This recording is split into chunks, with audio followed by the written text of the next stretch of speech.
All in one masala mix. आणि आता पुण्यातून एक मोठी बातमी आहे।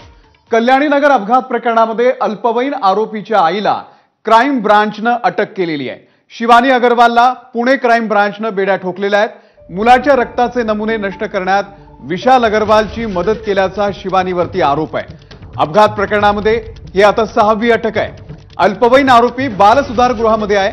त्याचे वडील विशाल अग्रवाल आणि आजोबा सुरेंद्र अग्रवाल अनेक दिवसांपासून जेलमध्ये आहेत आणि आता आई देखील पोलीस लॉकअपमध्ये गेलेली आहे। आपले प्रतिनिधी मंदार गोंजारी या संदर्भातले अपडेट देण्यासाठी थेट पुण्यामधून आपल्या सोबत आहेत। मंदार, शिवानी अग्रवाल यांनाही अटक झालेली आहे। आता ही या प्रकरणातली 6वी अटक। नेमकी काय गुन्हे आहेत शिवानी अग्रवाल यांच्यावरती?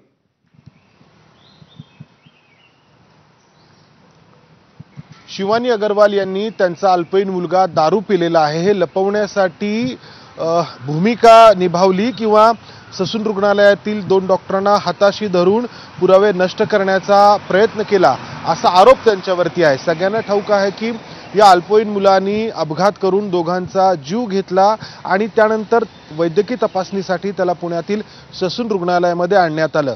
त्या ठिकाणी डॉक्टर अजय तावरे आणि डॉक्टर श्रीहरी हरनूल यांनी या मुलाचे रक्ताचे नमुने बदलायचं ठरवलं आणि त्याऐवजी इतर व्यक्तीचे एका महिलेचे रक्ताचे नमुने देण्यात आले। इतर 2 अल्पवयीन मुलांच्या बाबतीत देखील असाच प्रकार घडला। हे सगळं करण्यामध्ये या मुलाचे वडील विशाल अग्रवाल हे जसे सहभागी होते तशीच या मुलाची आई शिवानी अग्रवाल ही देखील सहभागी होती। हे पोलीस तपासामध्ये समोर आलं।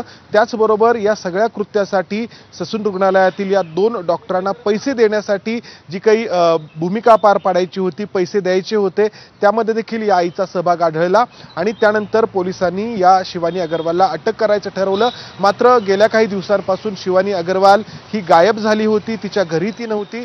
पुणे पोलिसांच्या गुन्हे शाखेचं पथक शिवानी अग्रवालचा शोध घेत होतं आणि अखेर शिवानी अग्रवालला अटक करण्यात पोलिसांना यश आलंय।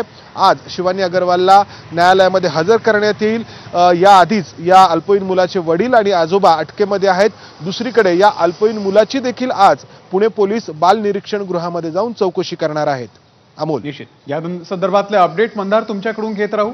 तुर्तास धन्यवाद या संपूर्ण माहितीबद्दल। इकडे लोकसभा निवडणुकीचे निकाल लागण्याच्या 3